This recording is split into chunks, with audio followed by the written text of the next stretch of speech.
processo em contexto de independência que só foi obtido em 1960 e conta com a participação de vários grupos étnicos do Congo e parte de mercenários belgas que se interessavam nos benefícios que eles poderiam ganhar.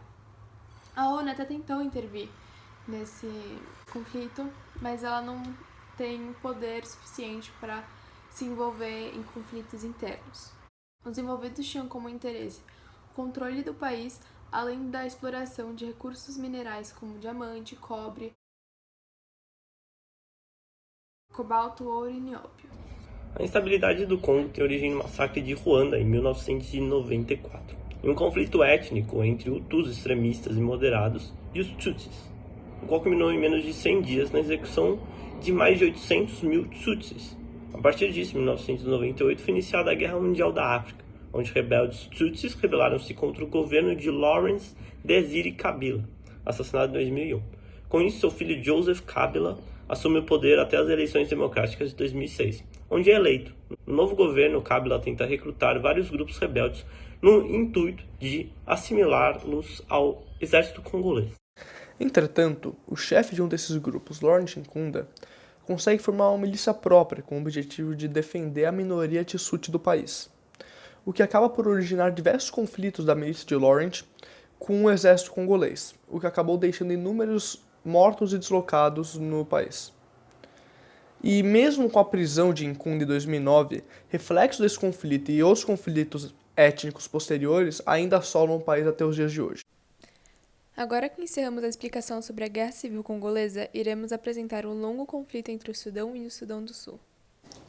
Com suas fronteiras delimitadas de modo artificial a partir da Conferência de Berlim, Sudão e Sudão do Sul formavam apenas um país até 2011, quando um referendo mostrou que cerca de 99% da população sul-sudanesa era a favor da separação entre os dois países. Isso mostra que o país já sofre conflitos internos em decorrência das disparidades étnicas há muito tempo. A primeira guerra civil que ocorreu no país foi entre 1955 e 1972 e foi travada entre o governo sudanês e os rebeldes do Sul. A guerra só foi a ter um fim com o Tratado de Addis Abeba, em 1972, que concedeu autonomia a várias regiões do Sul. A Segunda Guerra Civil é iniciada em 1983 como resultado da insatisfação populacional, também pela decisão do presidente Jafar al-Numeri de adotar a lei islâmica, que piorou a situação.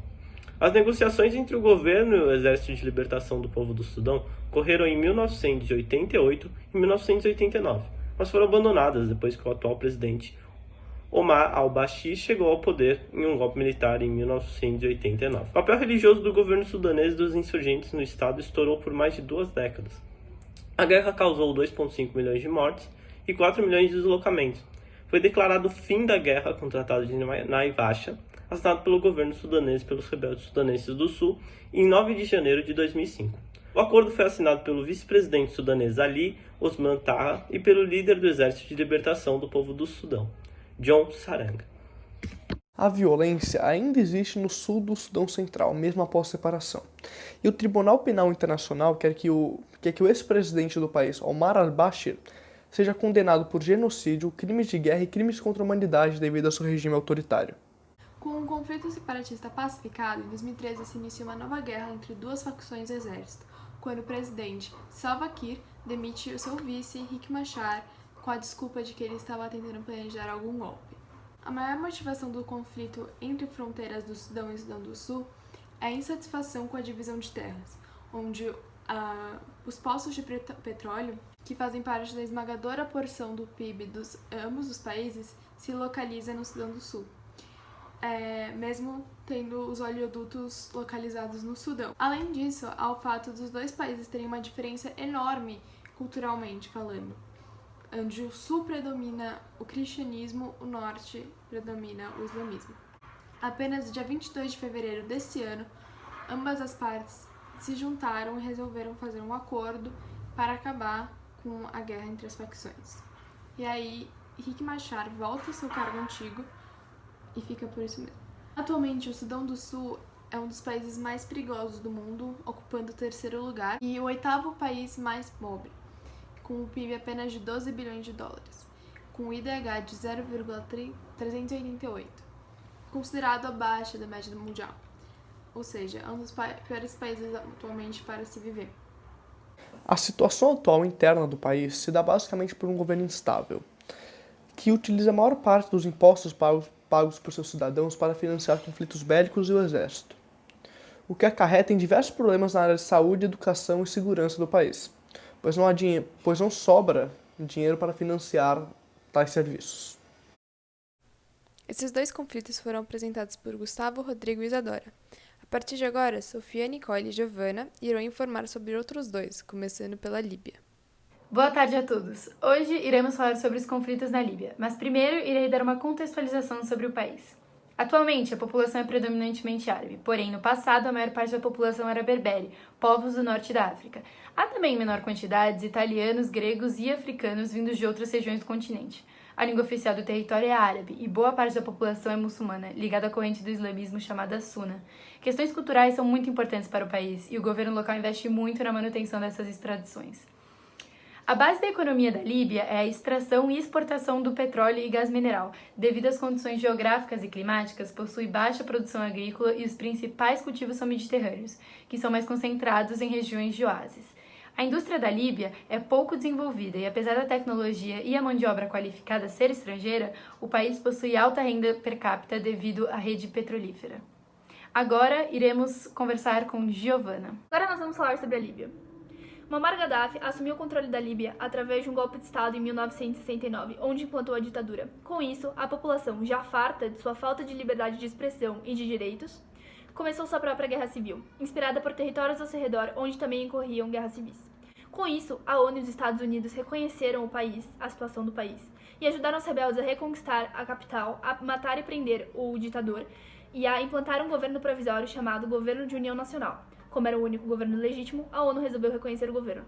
Porém, o poder legislativo do país negou a existência desse governo, o que tornou as ações desse governo dentro da Líbia ilegítimas e ilegais.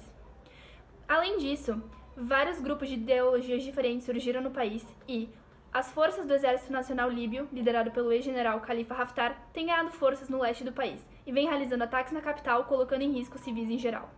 O general recebe apoio do Egito e dos Emirados Árabes Unidos, e ele diz que é capaz de unificar o país e livrá-los dos extremistas. Entretanto, a oposição o vê como um governo autoritário. Essas foram Giovana e Sofia ensinando sobre a Líbia. Agora, Giovana e Nicole explicarão sobre o conflito na Somália. Agora nós vamos falar sobre a Somália. O país se localiza no chifre da África e sua população de 15 milhões de habitantes é majoritariamente da etnia somali, que se ramifica em diversos clãs. A maioria da população desse país se localiza abaixo da linha de pobreza, e esse é o país com maior taxa de mortalidade infantil do mundo. E esses são resultados de mais de 30 anos de conflitos e de guerras civis. A economia desse país se baseia na agropecuária, e no contexto de descolonização de 1960, colônias da Inglaterra e italianas se unificaram e instalaram um governo democrático no país. É isso mesmo, Giovana. E foi um general das Forças Armadas, em 1969, que ao aplicar um golpe de Estado, acabou com essa democracia. O ditador que declarou a Somália um Estado socialista e nacionalizou a maior parte da economia deteve controle absoluto e atuou como líder máximo por 20 anos, até que em 1991 foi deposto pela força militar de 3 diferentes facções, ou warlords, insatisfeitas com o governo e responsáveis pelo início de uma guerra civil motivada por disputas de poder. Em 1992, a população abandonada à extrema pobreza e fome, generalizada desde 1974 devido às secas, chamou a atenção das Nações Unidas, que não viu outra saída além de intervir. A missão, no entanto, falhou 3 anos depois. Em meio a tamanha instabilidade local, o Al-Shabaab, braço direito da Al-Qaeda, ganhou apoio populacional prometendo segurança, mas logo perdeu credibilidade ao rejeitar ajuda humanitária com alimentos para combater a fome em 2011. O grupo visa a construção de um Estado Islâmico Somali, instituindo a lei islâmica Sharia e combatendo inimigos do Islã. Só em 2019 foram autores de 1.126 ataques, e em 2017 o grupo foi responsável pelo maior atentado da história da Somália, que deixou mais de 300 mortos em Mogadíscio, na capital. Com Mogadíscio e outras cidades agora sob controle governamental, hoje o grupo exerce mais influência sobre as áreas rurais e atuam por guerrilha. Mais de 750 mil refugiados da Somália se encontram em países vizinhos como Quênia, Iêmen e Etiópia, e mais de 2,6 milhões de somalis estão deslocados dentro do país.